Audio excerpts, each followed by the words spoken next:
자, 대표님 안녕하세요. 저희 소개 부탁드리겠습니다. 예, 저는 YG국제교련 대표 변영길입니다. 네, 반갑습니다. 네. 자, 오늘 한배탑세 주제가 저거거든요. 저희가 베트남으로 주제를 다뤘었지만 일본 국제결혼에 대해서 예, 전문적으로 하시는 업체라고 해서 직접 이렇게 찾아오게 됐는데 이 국제결혼의 트랙을 좀 확장하기 위해서 좀 이제 대표님 만나는 거죠. 예, 예, 그래서 우리 한국 형님들이 다들 아시겠지만 일본 여성의 현모양처에 대한 환상, 예, 그다음에 기본적으로 좀 다정하고 내조를 잘한다 예, 이런 이미지를 많이 갖고 계세요, 시청자들이. 그래서 거기에 대해서 약간 디벨롭한 질문을 좀 드릴까 합니다. 자, 첫 번째 질문. 일본 여성들이 생각하는 한국 남성이란? 주제를 떠나서 지금 한국 남성들의 인지도라는 게 지금은 전체적으로 되게 한류라고 일본 같은 경우는 뭐 2002년 그 한일 월드컵 이후부터 계속 그 한류 분들이 계속 보면서 지금까지도 계속 이어지고 있다고 해도 과언이 아니거든요. 뭐 지금 인식들은 뭐 아주 뭐 한국에 대한 그 선호도 모든 면에서 어떤 호감도가 높기 때문에 실질적으로는 좀 다를 수 있을지 몰라도 어떤 환상이라든지 그런 어떤 이상에 가깝다 이런 이미지가 많이 심어져 있습니다. 제가 뭐 이렇게 일본에서 이제 오랫동안 살았던 견해로 봐서도 뭐 일본 여성들이 한국 남성에 대한 그런 좋은 공감을 가지고 있기 때문에 대체적으로 봤을 때는 아주 좋지 않을까 이런 생각이 한국 남자에 대한 인식이 이제 많이 좋아졌고, 저도 제가 살았을 때 2003년도, 2005년도 요 사이 때는 한국 드라마가 그랬었잖아요. 그때는 아줌마들이 좋아하는 젊은 애들이 K-pop 때문에 많이 좋아해요. 그렇죠. 자, 두 번째 질문. 일본 여성들이 선호하는 결혼 생활. 이제 결혼이라는 것은 어떤 의미로 접근을 하느냐 이런 의미로 봤을 때 되게 일본 여성들은 그 진정성을 많이 보죠. 남자는. 예, 그렇죠. 남자의 진정. 그 진정성이라는 건 어떤 거냐면은 저희는 아직까지 한국 여성들이 지금 뭐 결혼에 대한 어떤 견해라고 보면은 좀 외면적인 거, 물질적인 거 이런 거에 아직까지는 그 결혼의 조건을 많이 따진다고 보거든요. 네, 그렇죠. 근데 일본 여성들은 어찌 보면 그런 부분보다는 정말 이 사람이 나하고 마음적으로 많이 맞는다. 그리고 나를 사랑하고 배려해 주느냐 그런 기준점을 아주 제일 크게 본다고 합니다. 그래서 그런 부분이 지금 한국 여성들과 일본이 좀 차이점이 아닐까. 그러면 이제 사랑하는 마음이 더 진정성 있게 다가갈 수 있냐 이런 부분에 대해서 결혼에 대해서 좀 진지하게 생각을 하고 있다. 자, 세 번째, 한국 여성이랑 일본 여성의 차이점은 뭐가 있을까요?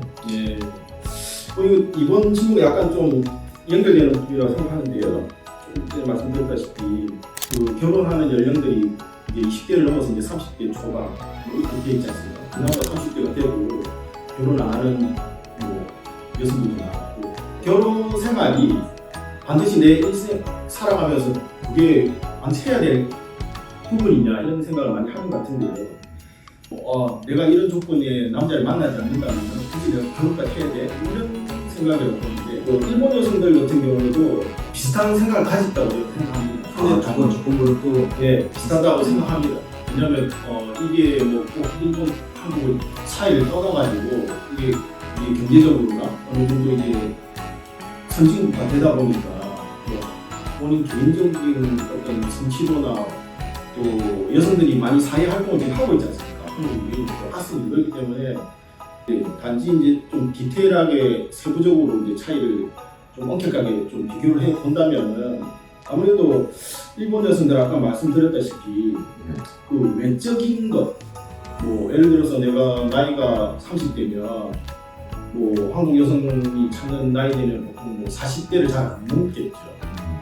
또 그런 게 있고 뭐 예를 들어서 내가 30대면 내가 이 정도의 수준에서 내가 생활하고 이 정도 패턴의 생활을 유지하고 있다 이런 게 있다면 남자는 그보다 그 이상의 그 상대 남성 조건을 찾겠죠. 아무리 자기랑 뭐 말이 맞고 뭐 이렇게 취미생활이나 뭐 어떤 느낌적으로 좋다고 하더라도 어떤 외면에서 보이는 표면적인 어떤 그 상대방 남성의 조건이 자기에게 좀 마음에 안 된다면 결혼까지 가지 않는다고 저는 생각이 들어요. 결국 그거네요. 이제 한국의 돈이 전부는 아니지만 결국 불행에 항상 돈이 기인이 되기 때문에 예. 그런 조건은 나라 상관없이 누구나 다 이렇게 좀 오게 될 수밖에 없다. 근데 일본 여성들은 아무래도 이제 조건이 뭐 내가 원하는 이상형은 뭐 키가 175 이상 되는 남자를 원한다. 뭐 어떤 그런 조건이 있다면은 뭐 한국 여자들 다른 거 다 마음에 들어. 근데 이 사람이 뭐 키가 175 아니네 175인데 그러면 일단 결혼의 선택해서 배제가 된다는 거죠. 근데 일본 여성들은 키가 175가 내가 이상형이지만 키가 175 안 돼도 다른 분 내 마음에 너무 맞아. 성향도 너무 맞고 너무 나에 대한 그 어떤 배려심도 좋아. 이러면은 그냥 175 밑에라도 그 결혼 상대로 자기는 만족한다는 거죠. 타협을 하는 거예요. 예, 그런 차이가 좀 있지 않을까 하는 게 제 생각입니다. 이건 대외비 질문인데 한국 남성은 잘 만나요. 이 부분 정말 중요하다고 생각되는데요. 제가 저도 솔직히 일본 생활을 이제 오랫동안 하면서 저도 이제 결혼을 처음에 이제 만났던 여성이 이제 일본 여성이고 그 일본 여성과 한국 남성의 가장 그 궁합이 잘 맞다고 저는 생각하고 있습니다. 개인적으로. 그 어떤 점이 가장 클까? 이거 말씀드리고 싶은데 일본 여성은 일단은 일본적인 전체적인 성향을 봤을 때 아주 소극적이죠. 소극적이다. 의미는 이제 일본 전체 어떤 문화적인 어떤 그런 걸 수도 있는데 남한테 어떤 뭐라고 해야 됩니까? 남한테 어떤 피해를 주면 안 된다는 어떤 그런 문화가 일본에는 어느 정도 베이스를 까고 있습니다. 그렇죠. 그러다 보니까 소극적이고 여자가 예를 들어서 남자 마음에 든다고 해서 이렇게 쉽게 나 당신 마음에 듭니다 이렇게 말 못하지 않아요. 우리나라 여성들도 그 부분에서는 비슷할 수는 있습니다만 그래도 뭔가 진정성을 우리나라 사람들은 좀 드러내면서 서로 마음의 그 솔직한 마음들을 이렇게 어필을 하지 않습니까? 한국 남성들은 마음에 드는 여성이 있으면 적극적으로 어떻게 보면 대시를 하죠. 대시를 하고 마음에 막 자기 표현을 하고 그다음에 기념일이 있으면 챙겨주는 것 이런 게 되게 배려를 하는 게 크죠.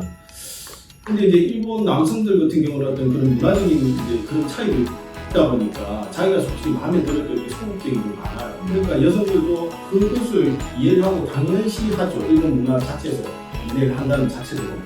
그러다 보니까 솔직히 내 사람이 있다고 정확하게 애인 관계라고 정하지 않는 이상 솔직히 같이 이렇게 데이트를 하더라도 터치페이가 기본적인 문화고 그리고 이제 일본 여성 입장에서는 그게 또 일단 당연하다 생각하기 때문에 그런 부분에서 이제 예를 들면 한국 남성이랑 일본 여성이 데이트를 할 때 한국 남성들은 당연히 데이트 비용 남자가 낸다고 생각하지 않습니까?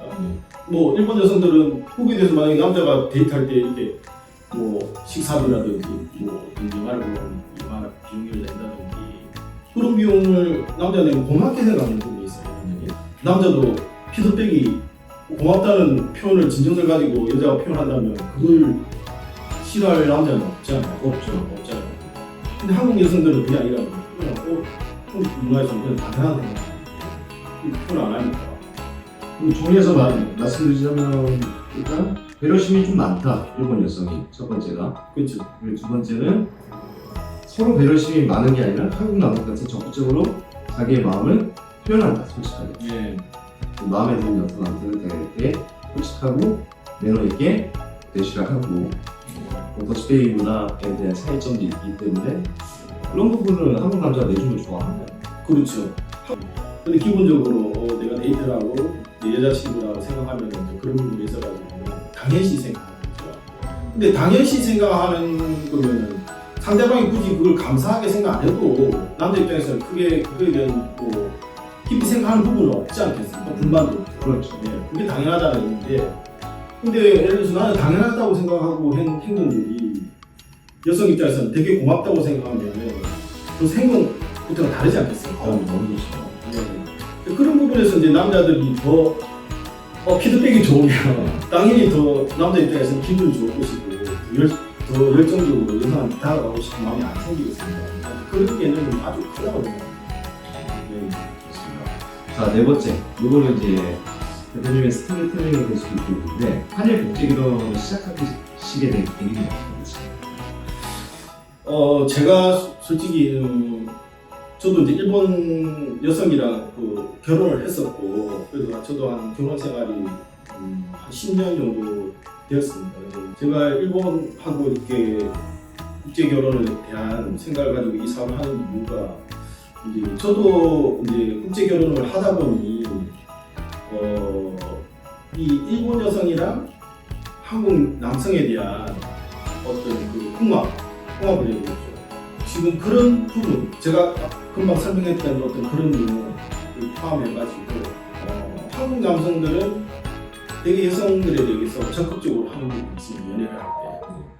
그리고 이제 일본 여성들은 그런 부분에 대해서 한국 남자에 대한 어떤 호감도가 있지 않습니까? 호감도라는 건 뭐냐면은, 물론 뭐 한류 붐이라든지 이런 게 되게 크다고 봅니다. 그 의미에서 이제 봤어도 일본 여성이 한국 남성에 대한 어떤 로망이나 호감도가 큰 상태에서 한국 남성이 가지고 있는 여성에 대한 배려심, 이런 게 두 개가 합쳐지면은 두 개가 합쳐지면은 시너지 효과가 나는 거죠. 예, 그런 부분에서 제가 이 부분에서는 계속 국제결혼을 하면서 어떤 이런 연결 매체가 제가 돼야 되겠다, 이 생각을 꾸준히 해왔습니다.